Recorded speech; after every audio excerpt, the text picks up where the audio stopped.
تیار نہیں۔ ایک اور واقعہ پیش آیا لاہور میں، پچھلے کچھ 15 دن کی بات ہے۔ میں لاہور آیا تو وہاں ایک کتابوں کی دکان پر میں بیٹھا تھا۔ مجھے تو پتہ نہیں تھا، کوئی غیر مقلد تھا، داڑھی منڈا، وہ آیا، کچھ کتابوں والا تھا وہ بھی، اور کتابوں والوں کا آپس میں کوئی حساب کتاب ہوتا ہے، تو وہ کھڑا خارج کر رہا تھا۔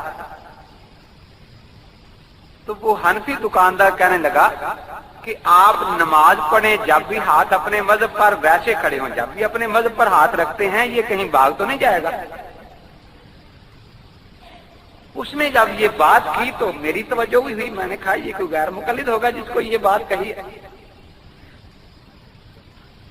اس نے کہا جی آپ مبالغہ کر رہے ہیں ہم سے۔ کس بات پر؟ اس نے کہا بس آپ بھی 20 بچے لے آئے، میں بھی لے آتا ہوں، باغ میں مبالغہ ہوگا۔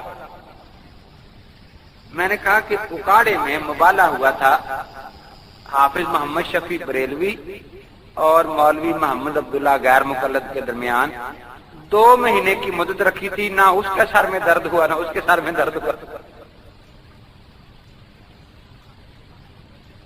نبی پاک نے مبالغہ کیا تھا یا نہیں؟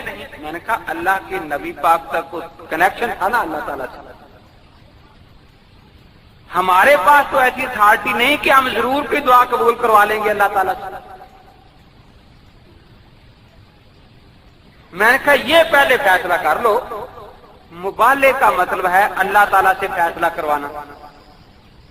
کہتا جی ہم 2 مہینے کی مدت نہیں رکھیں گے، 1 ہفتے کی رکھیں گے۔ میں نے کہا 1 ہفتے کی رکھ لیں، لیکن یہ پہلے لکھ دیں یہ طریقے فیصلہ چونکہ آپ نے بیان کیا ہے، اگر 1 ہفتے کے اندر کوئی فریق مر گیا تو چلو یا جو سزا ملی، لیکن 1 ہفتے کے اندر اگر دونوں فریقوں میں سے کسی کو کوئی سزا نہ ملی تو جو طریقے فیصلہ تو نے رکھا ہے وہ تو کسی کام نہ آیا۔ تو یہ لکھ دے کہ اگر 1 ہفتے کے اندر فریقین میں سے کسی کو خدا تعالی نے سزا نہ دی تو پھر میں جو یہ طریقہ خدا پر وعدہ کر کے کہہ رہا ہوں میری ناک کاٹ دی جائے، کیونکہ خدا تعالی نے فیصلہ نہیں کیا تو پھر اس کی سزا تو مجھے ملنی چاہیے نا کہ میں اتنی ذمہ داری لے رہا ہوں۔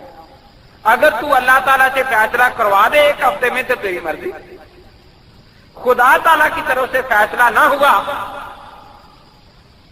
تو پھر بھائی بات یہ ہے کہ تیری ناک ہم کاٹ دیں۔ کہتا کاٹ دینا، میں نے کہا لکھو۔ اب جو تحریر لکھی گی دستخط نہ کرے، ابھی دستخط کیوں نہیں کرتا؟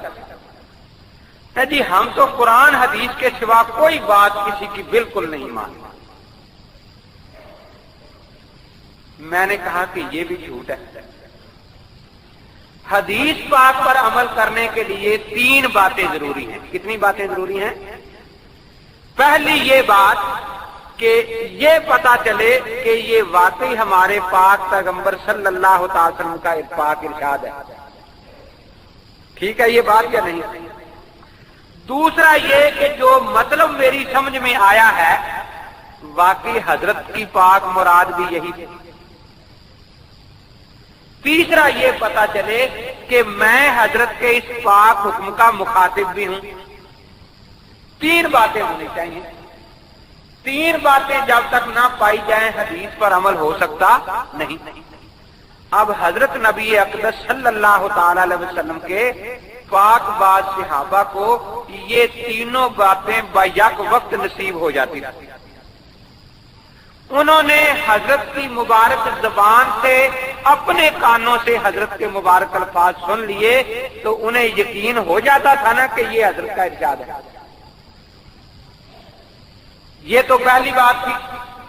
اب رہ گئی کہ اس کا مطلب کیا ہے، تو حضرت کی مبارک عادت یہی تھی کہ جس قسم کے آدمی سے بات کرتے اسی کے ذہن کے مطابق بات کرتے تاکہ وہ سمجھ جائے۔ حدیث پاک میں یہاں تک آتا ہے کہ حضرت 3 دفعہ بعض اوقات بات دہراتے تاکہ سمجھ جائے۔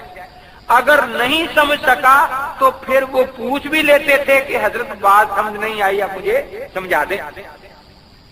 لیکن آج اگر مجھ میں اور آپ میں ایک حدیث کے معنی میں جھگڑا ہو جائے کہ اس کا مطلب کیا ہے، تو نہ آپ پوچھ سکتے ہیں کہ حضرت آپ مطلب سمجھا دیں، نہ میں پوچھ سکتا ہوں کہ حضرت آپ مطلب سمجھا دیں.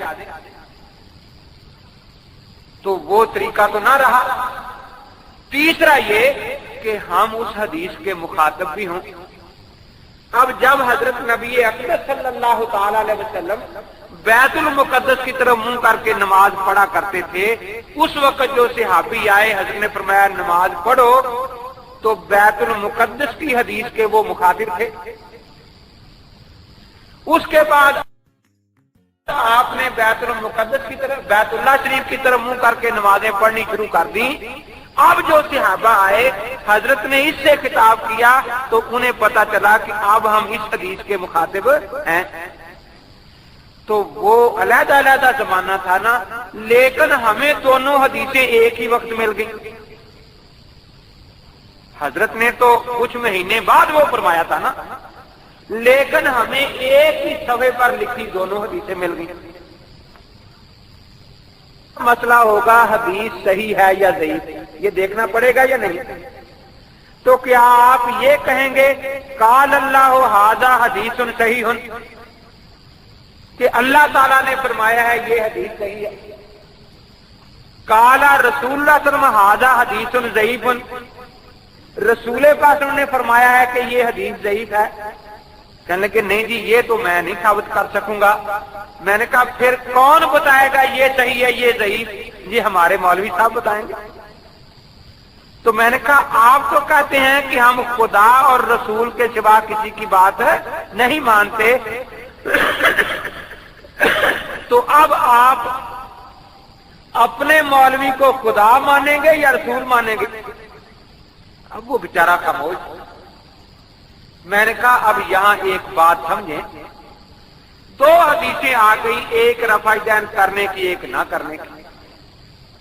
ان میں سے کون سی صحیح ہے کون سی صحیح نہیں، اس کا فیصلہ یقیناً آپ اللہ تعالیٰ اور اللہ کے رسول سے ہمیں نہیں دکھا سکتے، کسی امتی سے ہی لینا پڑے گا. اب ایک امام نے یہ کہا کہ بھئی اس پر عمل کرو جس میں رفع دین نہیں، امام ابو حنیفہ رحمۃ اللہ علیہ نے. آپ کے مولوی صاحب نے کہا کہ نہیں بھئی اس پر عمل کرو جس میں رفع دین کا ذکر ہے. اگر آپ نے اس حدیث پر عمل نہیں کیا جس میں رفع دین کا ذکر نہیں، تو ہم دیکھو سچ بولتے ہیں کہ آپ لوگوں نے امام ابو حنیفہ رحمۃ اللہ علیہ کی تحقیق کو نہیں مانا، اس لیے آپ حنفی نہیں. یہی ہم کہتے ہیں. تو جس حدیث کو آپ کے مولوی نے کہا کہ اس پر عمل جاری رہا آخر عمر تک، اس کو اگر میں نے نہیں مانا تو آپ کو بھی سچ بولنا چاہیے کہ حنفی نے ہمارے مولوی کی تحقیق نہیں مانی، لیکن آپ جھوٹ بولتے ہیں کہ حنفی نے اللہ کے نبی کی بات نہیں مانی، حالانکہ وہ بات تو آپ کے مولوی صاحب کی. آپ اگر اتنا ہی کہیں کہ بھائی آپ امام ابو حنیفہ رحمۃ اللہ علیہ کی تحقیق تو مان رہے ہیں، ہمارے آج کے مولوی کی تحقیق نہیں مانتے، تو کسی حنفی کے دل میں کوئی وسوسہ نہیں آئے گا. وہ سیدھی بات سمجھے گا کہ بھئی جو بات امتیوں سے ہی لینی ہے ان میں یقین خیال قرون والے امتی کا درجہ زیادہ ہے اور بعد والے کا درجہ کم ہے. پھر خیال قرون والے وہ امتی امام ابو حنیفہ رحمۃ اللہ علیہ فقیہ ہیں. کون ہیں؟ فقیہ ہیں. اب ایک انتخاب فقیہ نے کر کے دیا، ایک انتخاب صفی نے کر کے دیا. صفی کہتے ہیں جو غیر فقیہ ہو، بیوقوف ہو. تو فقیہ کو تو اتھارٹی قرآن اور حدیث نے دی ہے، لِیَتَفَقَّهُوا فِی الدِّینِ مَن یُرِدِ اللَّهُ بِهِ خَیْرًا یُفَقِّهُ فِی الدِّینِ. لیکن صفی کو یہ اتھارٹی کتاب و سنت نے قطعاً نہیں دی، بلکہ اسے روک دیا ہے کہ تجھے ایسے مسائل میں دخل دینے کا حق نہیں. اب ہم فقیہ کی ترجیح کو مان لیں تو ہمیں آپ حدیث کا منکر کہیں، آپ صفی کی ترجیح کو مانیں تو آپ کہیں کہ ہم حدیث کے ماننے والے ہیں اور یہ حنفی حدیث کے منکر ہیں، تو یہ جھوٹ ہے یا نہیں؟ وہ سنتا رہا، کہنے لگا باتیں تو آپ کی ویسے صحیح معلوم ہوتی ہیں، تو آج آپ کا درس کہاں ہے؟ میں نے کہا مکی مسجد میں۔ کہنے لگا جی آج میں ضرور آؤں گا۔ ٹھیک ہے۔ اب اس نے جا کر جو اپنے دوسرے لوگوں سے کہا دیکھو جی یہ آج امین صاحب سے یہ باتیں ہوئی ہیں، نے کہا کہ تو اس کے درس میں نہ جانا۔ نے کہا میں قسم کھا کے آؤں کیا ہوں۔ تو انہوں نے جلدی سے حقیقت الفقہ ایک کتاب اسے دے دی، یہ لے جا پھر اس کا جواب پوچھنا اس سے۔ میں نے کہا وہ بیچارہ لایا، میں نے کہا ٹھیک ہے بڑی خوشی ہے آپ تشریف لائے ہیں۔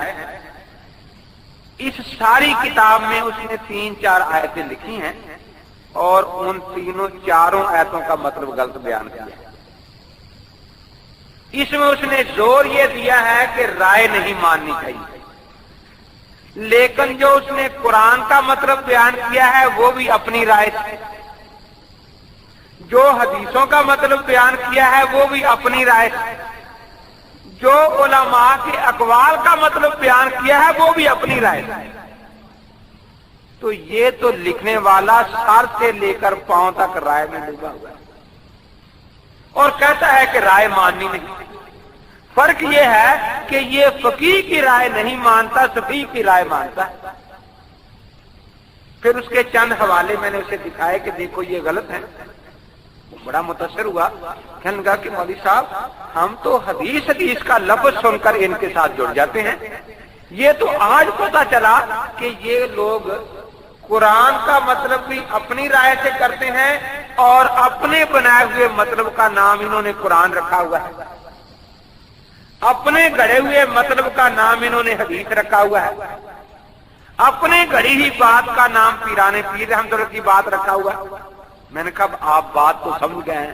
کہنے لگا جی اللہ کا شکر ہے مرزا کے لیے تھے ہر جائے کے لیے تھے، مرزا کے لیے تھے ہر جائے کے لیے تھے، وہ موت کا زخم علماء دیوبند نانات بھی کلش کر صدقہ